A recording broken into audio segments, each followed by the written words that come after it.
दंडवत प्रणाम. जन्माच्या अगोदर ज्याला वैरी आहेत तो कसा जगला असेल बरं? ऐका श्रीकृष्ण भगवंत. घराला मजनी गोकुळाला त्या ठिकाणी घेऊन जा म्हणजे तिथे नेऊन तो तिथे माया उपजली आहे तिला घेऊन ये असं सगळं सांगितलं. आणि भगवान त्या ठिकाणी विष्णुरूपामधून दर्शन देऊन सांगितलं. त्यावेळेला याला लक्षात आलं आणि लगेच भगवंताचा जन्म झाला. एवढा आनंदी आनंद तुम्हाला सांगतो. स्वर्गामधून देवादिकांनी पुष्पवृष्टी केलेली आहे. गंधर्व गायन करतायत, नृत्य करतायत, नृत्यांगना आणि अवकाशातून पुष्पवृष्टी झालेली आहे. आनंदी आनंद झालेला आहे त्यांना की आता दुष्टांचं निर्दाळन होणार. आता दुष्टांचं निर्दाळन होणार. रात्रीची वेळ द्वारपाल यांना झोपा लागल्या. कल्पनाच नाही काय चाललेलं आहे. जसं मोहनी अस्त्र टाकावं गाढ झोपेमध्ये आहे. त्या बाळाला उसंगी घेतलं देवकीने. वसुदेवानं अगं म्हणले दे असं काय करते खाऊ म्हटली नाथ हा बाळ आता तुम्ही निवडून ठेवणार माझं बाळ. अगं तुझं राहील तेव्हा म्हणले दे अगोदर पटकन इकडं वेळ नको लावू. हिसकाटून घेतलं जवळजवळ पाठीमध्ये ठेवलं. खाली सुंदरपैकी असं फडकं आथरलं त्याच्यावर बाळाला ठेवलं. भगवंता बाबा हातात हातकड्या पायात बेड्या जाऊ कसं. भगवंताची नजर त्याच्यावर पडली. हातातल्या हातकड्या पायातल्या बेड्या गळून पडल्या. तुम्हाला सांगतो दरवाजाकडे भगवंतानं नजर टाकली. दरवाजाची कडी कुलप गळून पडली आणि वसुदेव यमुना काठेवर आलेला आहे. यमुना नदीच्या काठावर आल्यानंतर यमुना दुतडी भरून वाहत होती. एवढा पूर होता, महापूर यमुनेला आलेला आणि त्या पुरामध्ये त्यांनी पाय ठेवला. पाणी असं वाढत वाढत चाललेलं आहे. गळ्यापर्यंत पाणी आलं. विचार केला आता काही बरी गोष्ट नाही. आता आपण बुडणार याच्यात. पण नाही इलाज. त्याला काय करावं. पलीकडे तर जायचं आहे. काय करावं विचार करतात वसुदेव. तुम्हाला सांगतो त्याचं कारण असं होतं की यमुनेला भरती येण्याचं कारण यमुनेला भगवंताचा स्पर्श करावा असं वाटलं आणि म्हणून पाणी वाढायला लागलं. भगवंताने विचार केला ठीक आहे पण जर माझ्या बापाच्या तोंडात जर पाणी गेलं तर कसं होईल. म्हणून भगवंतानं आपला श्रीचरण त्या पाठीच्या बाहेर काढला आणि यमुनेला लावला. यमुनेचं पाणी सरळ उतरून गेलं आणि एकदम असा रस्ता तयार झाला. तिथून हा गोकुळामध्ये आला. गोकुळामध्ये आल्यानंतर तुम्हाला सांगतो यशोदा गोकुळ शांत झोपेमध्ये. नंदाचा वाडा उघडा आहे. यशोदेनं कन्यारत्नाला जन्म दिलेला आहे. तिथे भगवंताला ठेवलं आणि त्या कन्येला उचललं पाठीमध्ये ठेवलं. आला त्या नदीतून. नदीचं पाणी जशाला तसंच ते असं दुभंगलेलं रस्ता असलेला इथून हा राजवाड्यात आला. कडी कुल्प जशाला तसे लागले. हातातल्या हातकड्या पायातल्या बेड्या जशाला तशा. आणि त्यावेळेला मग त्या बालिकेनं रडायला सुरुवात केली. टाहो फुटला तुम्हाला सांगतो. आणि द्वारपाळ जागे लागले. द्वारपाळाने विचार केला म्हणले मुलगी झाली. आवाज तर पोरीसारखा. पाहिलं धावत पळत गेले. महाराज महाराज महाराज म्हणले काय झालं. म्हणले देवकीला कन्यारत्न झाले. आला कंस. तिच्याकडची मुलगी ती हिसकाटून घेतली. दादा अरे मुलगी आहे तुझा वैरी तर 8वा आहे ना. त्या मुलीकडे बघितलं. कार्य म्हणे लबाडा बाईचं रूप धारण करून येतो पोरीचं. तुला सोडणार आहे असं वाटलं का. म्हणते सोडणार नाही. बाहेर नेलं. त्या पायाला कोवळ्या कोवळ्या पायाला पकडलं. असं गरा फिरवलं. आपटणार हातातून निसटली. वीज झाली. कडाडली.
वध करणारा जो आहे माझ्या अगोदर जन्माला आला आणि गोकुळात आनंदानं नांदतोय म्हणले. चंद्रकलेप्रमाणे वाढतोय, चिंता करू नको आणि तुझा कार्यक्रम होणार आहे म्हणले. आता तू काही चिंता करू नको म्हणले.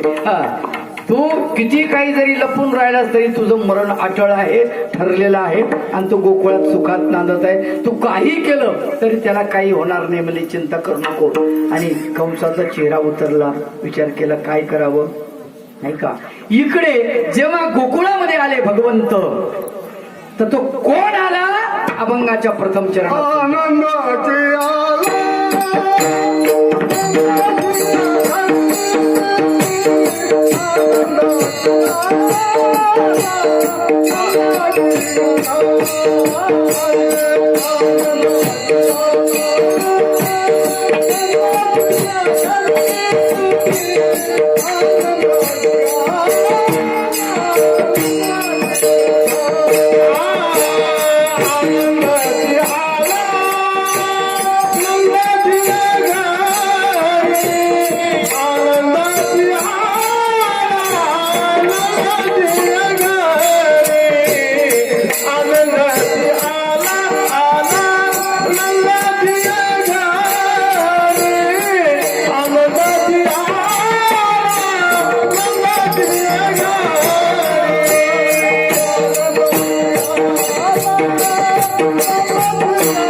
आनंदाचे आला आनंदाचे घरी केशव मुरारी नाम ज्याचे, ज्याच्या खेळण्याने खळ नष्ट झाले, ब्रह्मादिक आले पायापाशी. आनंद नंदाच्या घरी आला, गोकुळामध्ये आला. त्याचं नाव आनंद आहे. महानुभाव पंथामध्ये परमेश्वराला आनंद नावाने संबोधल्या जातं आणि तेही निर्वचन नावाचं प्रकरण आहे. अत्यंत गूढ असं प्रकरण आहे महावाक्याच्या नंतरचं. त्याच्यामध्ये परमेश्वराला फक्त तो या सर्व नावाने संबोधित केलं जातं. तो आनंद, तो सर्वात्मक, तो सर्वातीत, तो सर्वकर्ता, तो फक्त तो, हे सर्व नाव आलं का लक्षात. हे फार गोड आहे ते प्रकरण. म्हणजे कसा आहे तो, म्हणजे सर्वातीत. कसा आहे तो, आनंद. तो काय गंमत आहे. म्हणजे याचा अर्थ असा इतकं सुंदर वर्णन आहे. तर त्या आनंद इथे आले. आनंद समजून सांगायचे आपल्याला. गोपाल कृष्ण ही त्याची नामना आपल्याला माहिती आहे, पण त्याचं खरं नाव आनंद. आणि या आनंद या नगरीमध्ये आला तर या गोकुळातल्या सगळ्या, फक्त गोकुळातल्याच नाही तर पृथ्वी तलाच्या सर्व जीवमात्रांना आनंद देण्यासाठी आला.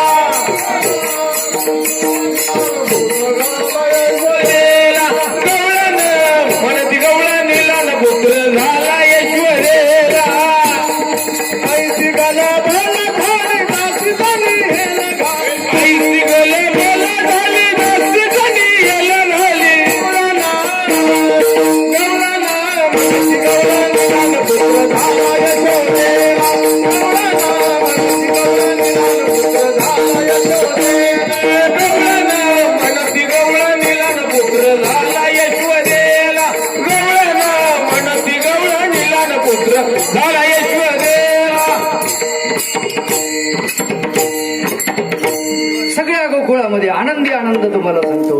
गवळण एकीमेकीला म्हणे पुत्र झाला यशोदेला. सगळ्या चला म्हणले यशोदेच्या घरी जाऊ. पुत्र झालेला आहे. आनंदी आनंद या गोकुळामध्ये. इतका आनंद आहे. संत तुकाराम बाबा फार सुंदर वर्णन करतात. काय म्हणतात?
गोकुळीच्या सुखा अंतवार नाही लेखा. बाळकृष्णनंदा घरी आनंदल्या नरनारी. गुडिया तोरणे करते कथा गाती गाणे. बाळकृष्णनंदा घरी आनंदल्या नरनारी. सगळ्या नरनारी आनंद आनंद झाला गोकुळामध्ये. आनंदी आनंद तुम्हाला सांगतो. आमचं गाव गोकुळासारखं आहे असं कधी तुम्ही म्हणत जाऊ नका. मात्र त्याचं कारण तुम्हाला सांगतो. कारण तुम्ही जर म्हणले आमचं गाव गोकुळासारखं आहे, गोकुळ आहे वा, तर गोकुळामध्ये अनेक संकट आले. तुम्हाला संकट पाहिजे का? भगवंत आले ही गोष्ट तर बरोबर आहे, त्यात काय वाद नाही. पण संकट आले. लोक म्हणतात आम्हाला संकट नको, भगवंत पाहिजे, फुकट येत नाही. आलं का लक्षात? संकट घेऊन येतो. तो दादाप्पा आला, त्याच्या पाठोपाठ संकट आले. एक एक संकट येत आहेत. तुम्हाला सांगतो आनंदी आनंद. 10 दिवस 12 दिवस झाले बारसं साजरं केलं. आनंदी आनंद. गोकुळामध्ये भगवंताचं नामकरण विधी झाला आणि दिसम असा चंद्रकलेप्रमाणे भगवंत वाढतायत. हो, आणि तिथे नाव ठेवण्यासाठी सगळ्या गोपिका जमा झालेल्या आहेत. नाव वर्तवण्यासाठी, भविष्य सांगण्यासाठी गर्गमुनी येऊन गेले. गर्गमुनींनी भविष्य सांगितलं. म्हणले यशोदे हे बाळ फार गुणाचं आहे, फार चांगलं आहे. म्हणले तुझं कल्याण करील, तुझ्या कुळाचा उद्धार करील म्हणले, आणि तुझं आत्यंतिक कल्याण होईल म्हणले. असं बाळ त्रिभुवनात जन्माला आलेलं नाही आणि येण्याची शक्यता नाही. लक्षात ठेवा. त्यावेळेला यशोदेला खूप आनंद झाला. भविष्य वर्त यशोदा आनंदामध्ये. आणि आनंदात असलेल्या यशोदेला इकडे कंसानं एक संकट पाठवलं. महाबळ नावाचा राक्षस आहे आणि या महाबळानं भटाचं रूप धारण केलं. पहा गंमत तुम्हाला सांगतो. वाईट काम करायचं असेल ना, वाईट काम करायचं असेल तर चांगल्या माणसाचं रूप धारण करतात. पहिल्यापासून अशी पद्धत आहे. ज्याला भ्रष्टाचार करायचा, ज्याला अत्याचार करायचा, त्यानं टिळे टोपी माळा घालून अत्याचार करा, लोक त्याच्या पाया पडतात तरी सुद्धा. अवघड आहे. शोकांतिका आहे मोठी, विचार जर केला तर. आणि हे सगळं आपल्याला जे दिसतं ना, म्हणजे चांगले दिसणारे जे माणसं आहेत याच्यामध्ये हे वाईट लोक घुसतात आणि हे घाण करतात. आणि जे चांगले ओरिजिनल आहेत बिचारे, भगवंताचं नामचिंतन करणारे, जे माळ जपणारे, जे टिळा लावणारे, जे साक्षात भगवंताचं चिंतन करणारी ही माणसं बिचारी शांत असतात. आणि याच्यामध्ये ती दुसरंच येतं, मधात घुसतो, त्याच्यासारखं दिसतो, टिळाही लावतो, माळे घालतो, अत्याचारही करतो, भ्रष्टाचारही करतं आणि सगळे बदनाम बाकीचे होते. आताही माहिती आहे तुम्हाला, नाही का? कोणीतरी राम रहीम बाबा, रामपाल बाबा, नाही का, आजाराम बापू, कितीतरी लोक येतात, अत्याचार करतात समाजावर, समाजाला त्रास देतात, नाही का, वाईट वर्तणूक, त्याच्यानं आता शेवटी जेलमध्ये गेले म्हणून उघडे झाले. आता छुपे किती असतील असले, नाही का? आणि जे चांगले आहे त्यांचं काय बिचारायचं. त्याच्यामुळं या भारतामध्ये संतांची बदनामी सुरू झाली. कोणी उठसूट संतांच्या नावानं आरडतो, कशामुळं? याच्यामुळं. मग त्याही काळात असंच होतं. महाबळ नावाचा हा राक्षस यानं विडा उचलला, म्हणले मी आता जाऊन येतो आणि तुम्ही चिंता करू नका. या महाबळानं ज्योतिष्य म्हणजे पंचांग घेतलं हातामध्ये, टिळा पिळा लावला, भटाचं रूप धारण केलं ब्राह्मणाचं. कारण ब्राह्मणाला आजही मान आहे. आजही लोक म्हणतात देवबाप्पा, का? देवासारखा वागतो म्हणून. तर त्यानं देवासारखंच वागलं पाहिजे, माणसासारखं नव्हे, देवासारखं. जसा देव सज्जन तसा हा सज्जन, जसा देव सत्शील तसा हा सत्शील, जसा देव ब्रह्मचारी तसा हा ब्रह्मचारी. म्हणजे आपली नजर पत्नी सोडून कुठे गेली नाही पाहिजे त्या ब्राह्मणाची. तो ब्राह्मण तसा असला पाहिजे देवासारखा, म्हणून त्याला देवबाप्पा म्हणतात. आलं का लक्षात? मग असा याने रूप धारण केलं महाबळनं आणि भटाचं रूप धारण करून गोकुळामध्ये आला. आता यशोदा माता काम धंदा करत होती, याला बाहेरून आवाज दिला, पंचांगवाले, भविष्यवाले, पंचांगवाले. यशोदेने विचार केला, कोणतरी आलंय. बायाला काय असतो, आलाय एक बाबा, विचारा भविष्य. बोलवून त्याला म्हणले, या या या बाबा या, बसा. बसायला पाठ टाकला, मस्तपैकी पाणी दिलं, शुद्ध जल पाणी पिला. म्हटले माझ्या लेकराचं भविष्य सांगा. भोया खालीवरी केल्या, पापण्या खालीवरी केल्या. पाठ समोर चौरंग आहे, चौरंगावर पंचम उघडलं, कोरे कागद काढले, आडव्या तिडव्या रेषा मारल्या, हा कुंडलिका काय मांडायची मांडली, त्यात आकडी फिकडी मांडले आणि एक मोठा श्वास सोडला. आस, त्याला काही खरं नाही. यशोदा म्हटली, महाराज पोरग तर चांगलं आहे ना? म्हणली, हो चांगलं आहे. कशाचं डोंबल्यात चांगलं आहे? आणि का? मूळ नक्षत्रावर जन्माला आलंय. म्हणले चांगलं नाही. आलं का लक्षात? चांगलं नाही. काय वर्णन करतो महाबळ? तो वर्णन करतो, शास्त्रकार फार सुंदर वर्णन करतात. काय सांगू यशोदे या बाळाचे गुण, काय सांगू यशोदे या बाळाचे गुण. हे बाळ काढलं टाकावं मारून, मारून हे अपुतो भर पहिलं याचं कल्याण.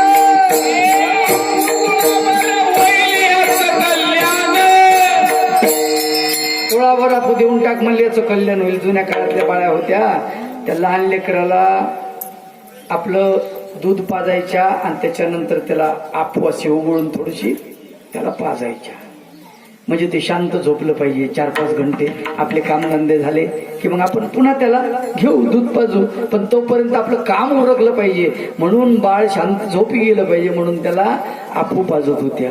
आपू घरात, प्रत्येक घरात असायची. ज्या घरामध्ये बाई बाळांतीन झाली त्या घरात आपू आली म्हणून समजा. तर इथे आपू होतीच. याला माहित होतं महाबळला. हा म्हणतो तोळाभर आपू म्हणजे 10 ग्राम आपू एकदाच देऊन टाक, याचा कार्यक्रम ओके होऊन जाणार. यशोदेने विचार केला की आता हे काय देवबाप्पा म्हणावं. म्हणले अहो गर्ग मुनीने चांगलं भविष्य सांगितलं, असं काय करता? महाबळ भटाने एवढाले डोळे ओटारले असे त्या यशोदेवर. आणि काय म्हणतात महाबळ? म्हणले त्या गर्ग्याला काय कळतं, कालचं काटतं ते, कुंडली तरी नीट मांडता येते का म्हणले त्याला. आता हिला काय माहिती बिचारीला, गर्गमुनी याच्यापेक्षा लहानीत का मोठी. हिला असं वाटलं हे एवढ्या मोठ्यानं बोलायले, धमकीनं बोलायले, दम दाटून बोलायले, म्हणजे निश्चित हे बाबा मोठा दिसतो.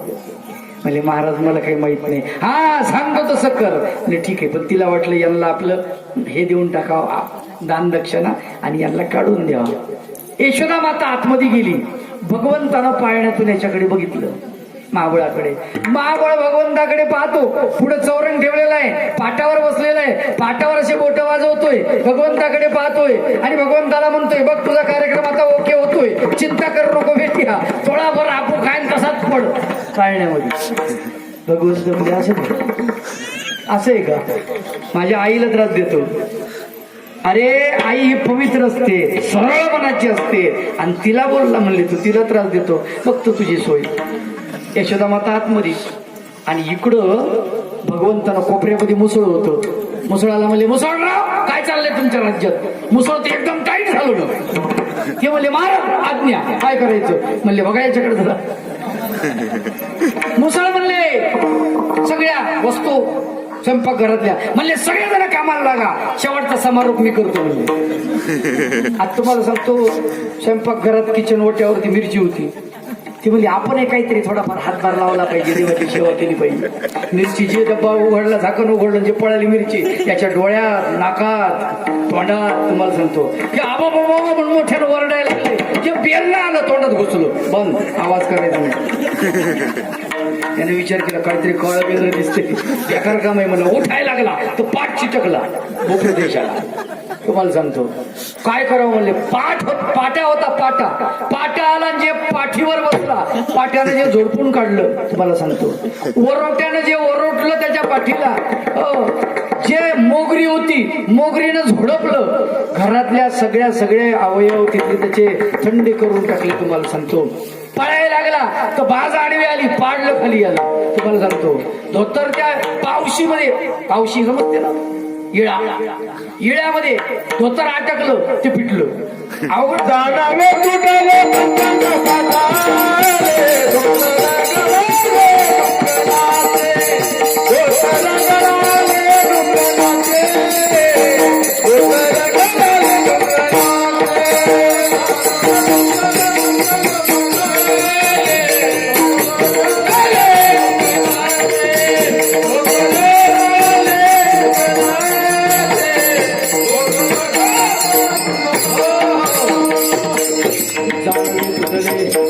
पंचांग फाटले, धोतर फिटले, पुंगरीचे लक्षात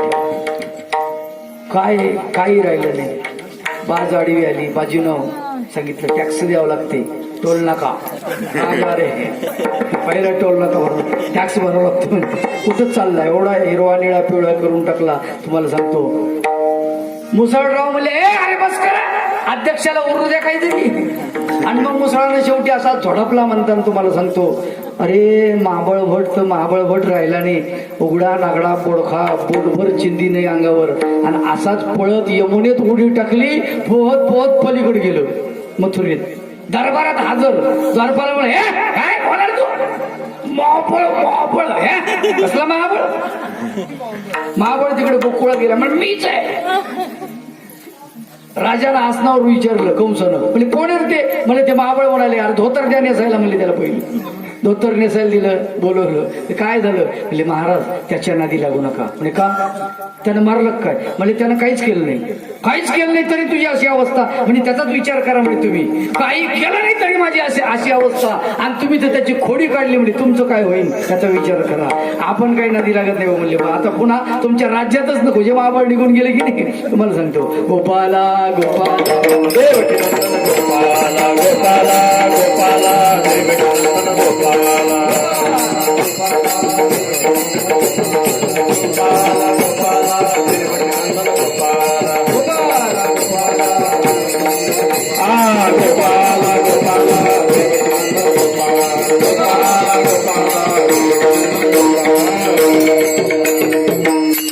एक संकट येत आहे तुम्हाला सांगतो. त्याच्यानंतर त्या दरबारामध्ये कंसाच्या पुतना बसलेली राक्षसीन एवढं ते मला माहित होतं पहिल्यापासून. विडा उचलला तेव्हाच मला कळलं म्हणले, महाराज त्याला उगाच पाठवलं तुम्ही, मी जाते ना आत्ता बरोबर करून येते म्हणे. त्याला काय लागतंय? अहो त्याला आयडिया लागते म्हणे.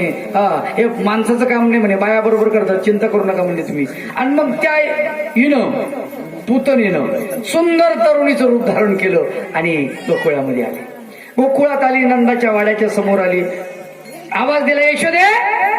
यशोदेनं पाहिलं बाई तर ओळखीची वाटत नाही आणि एकदम परिचयासारखी दिसती की आवाज द्यायली मला तसं काय म्हणजे 7 जन्माची मैत्रिणी माझी. पण यशोदे काय चाललंय विचार केला, हिला कुठं पाहिलं, लग्नात पाहिलं का, सप्त्यात पाहिलं का, बारशात पाहिलं का, कोणाच्या तेरव्यात पाहिलं का, कुठंच दिसत नाही, कुठं आठवत नाही नेमकी कुठली आहे. गेली पाळण्याकडं, पाळण्यात कृष्ण भगवंत आहेत, भगवंताला उचललं, अरे लवाडा इथं झोपलास काय रे. यशोदे का ग म्हणे मला बोलवलं नाही तू, आणि तू अशी कशी म्हणे, आणि बारसाई झालं मला तू बोलवलं नाही. यशोदेला वाटलं कोण बाबा ओळखीची बाई, ओळख पाळख दिसत नाही पण इतकी ओळखीची म्हणजे निश्चित मला कसं झालं म्हणे कळतच कसं नाही. बरं म्हणे ठीक आहे मला थोडंसं काम आहे, मी पाहते, दूध उतू जाईन जरा बघते, आणि तू बाळाला घेऊन बसली बस. हिला तेच पाहिजे होतं. ही आतमध्ये गेली दुधाकडे आणि पुतनेनं आपल्या अंगावरचं अंतर्वस्त्र बाजूला केलं म्हणलं आणि त्या बाळकाच्या तोंडामध्ये स्तन दिलं. त्या स्तनाला ती विष लावून आलेली होती. विष प्राशन करावं आणि तात्काळ भगवंत मरून जावे. पहा कशी गंमत आहे. खर तर मातृत्वाचं फळ दिलं तिला भगवंतानं.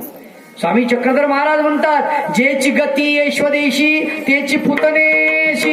यशोदेला जे झालं तेच पुतनेला झालं. पहा दुष्ट भावनेने आली तरी सुद्धा तिचं भलंच केलं भगवंतानं. का? त्याचं कारण आहे, कारण तिनं दूध पाजलं भगवंताला. भगवंतानं तिचं विष पिऊन टाकलं, मग तिचं दूध पिलं. आणि भगवंत विचार करतात आता दूध पिलं, मग दूध पिल्याच्या बदल्यामध्ये काय द्यावं, मातृत्वाचे फळ दिले पाहिजे. म्हणजे कुठं पाठवावं हिला, तर म्हणले सत्यलोकीला पाठवून द्यायचं. आलं का लक्षात? सत्यलोकाचं फळ द्यायचं, पण ते द्यावं ठीक आहे हरकत नाही, पण म्हणले हिला मारल्याशिवाय देता येत नाही. बरं जिवंत जर ठेवली तर पुन्हा एखाद्या लेकराचा जीव घेईन, हे बी सांगता येत नाही. म्हणले हिचा कार्यक्रम ओके करावाच लागतो. आणि जे भगवंतानं रक्तप्राशन करायला सुरुवात केली आणि कासावीस झाली. पुतना कासावीस झाली. यशोदा दारात आली, पुतनेचा चेहरा बघितला, पुतना आरडायला लागली, ओरडायला लागली, किंकाळायला लागली. यशोदा म्हणते काना सोड, कानय्या सोड. भगवंत सोडायला तयार नाही आणि पुतना घरातून बाहेर पडली, अंगणामध्ये गेली, मोठा विकराळ रूप धारण केलं आणि धाड दिशी जमिनीवर पडली. धाड दिशी भगवंत तिच्या छातीवरच बसलेले. यशोदा घाबरून गेली. बापरे म्हणजे अवघड आहे. काय तुम्हाला सांगतो, मला कृष्ण भगवंत विष पिणारे हे भगवंत आवडतं. कोवळ्या वयामध्ये लक्षात ठेवा. अरे जो जन्माला आला नाही तरी त्याचा वैरी तयार होतो. कसा देव आहे विचार करा. काय लोकॅलिटी असत त्याची. जन्माला आला नाही तरी लोक मारायला तयार आहेत. बरं 1-2 नाही अनेक. बरं किती वैरी तयार झाले तुम्हाला सांगतो, पण हा दादा आप्पा कोणाला आठवत नाही. अरे आम्हाला काय झाले मला सांगा तुम्ही. किती चांगलं आहे आमचं जीवन. आमच्या जीवनात तर काहीच नाही ना असं. पण त्या भगवंताला जन्माला येण्याच्या अगोदर वैरी एक राक्षस येतात, एक राक्षस येतात. भगवंतानं बालपणी विष प्राशन केलं आणि मोठ्यापणी शिव्या खाल्ल्या. माहितीये की पाठ टोक कसा आहे. बालपणी विष खाल्लं, पचवून टाकलं आणि मोठ्यापणी शिव्या पचवल्या. विचार करा. आम्हाला तो कृष्ण, हा कृष्ण कसा आहे, तो एकच आहे तो, पण हे टोक ते टोक हे आम्हाला कळलं पाहिजे. संयम, अत्यंत संयम.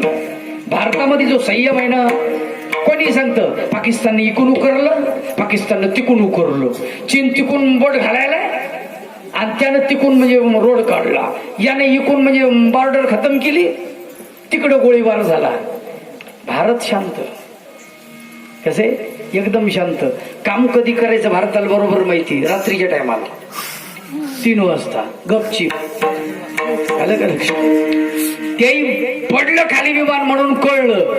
तो अभिनंदन आमचा शिपाई, आमचा शूरवीर बहादूर योद्धा सापडला म्हणून कळलं, नाही तर कळलं सुद्धा नसतं. लक्षात घ्या. हा भगवंताचा मार असा आहे तुम्हाला सांगतो. कळू देत नाहीत भगवंत. हा कळू देत नाहीत. शिशुपाळ शिव्या देतो. शिशुपाळा शिव्या देत असताना त्याच्या आईला भगवंतानं वचन दिले 100 अपराध पोटात घालीन म्हणले. 100 अपराध पोटात घालीन म्हणले, त्याच्यानंतर मारीन. तोपर्यंत मारणार नाही. त्याच्या आईला वाटलं माझं लेकरू, आणि कोण्या आईला वाटतं ना माझं लेकरू शहाणच आहे, 100 पाप कशाला करून, 100 अपराध कशाला करून माझं लेकरू चांगलंय. पण तुम्हाला सांगतो राजश्री यज्ञामध्ये त्यांनी 100 अपराध एकदाच केले. एकदाच 100 अपराध केले. भगवंताला शिव्या द्यायला सुरुवात केली. कारण भगवंताला उंच आसनावर बसून भगवंताचं पूजन करायचं आहे आणि त्या ठिकाणी हा शिशुपाळ शिव्या देतो आणि भगवंत नुसते मोजतात. त्याने शिव्या द्यायला सुरुवात केली. तो शिव्या देतो, चोर आहे तो, दुधाची चोरी करतो, व्यभिचारी आहे तो, गवळणीची छेड काढतो, तुझं काय खरंय, कुळ घातकी आहे तू, मामाला मारतो. शिव्या द्यायला सुरुवात केली त्यांनी. अरे काय खरे, तुझं मथुरेचं राज्य तू बुडवून टाकलं, असं सगळं बोलतायत, सगळं बोलतायत आणि भगवंत फक्त मोजतायत. शेवटी शिव्या संपत आल्या, 100ची भरती होत आली. भगवंत मोजतायत. भगवंत म्हणतात शिशुपाळा 97, काय करशील चोट्या? भगवंत म्हणतात 98. अरे तुझ्यात काय दमच नाही, तू नपुसक आहे. भगवंत म्हणतात 99. मोजूनच चालू नसतं, मोजूनच चालू. आणि 100वी शिवी देण्याच्या अगोदर भगवंतानं सांगितलं शिशुपाळा आता थांब, एकच शिवी राहिली. हसतायत भगवंत, हसतायत.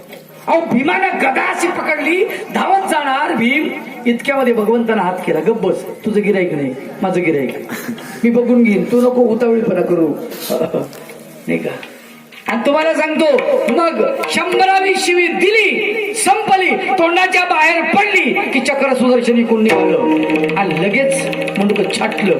ते मुंडकं घरगळत गेलं आणि भगवंताच्या श्रीचरणावर लोळून घेतलं त्यांनी. तुम्हाला सांगतो तात्काळ ज्याला राजकारण करायचं ना त्याने कृष्णाचा अभ्यास करा पाहिजे.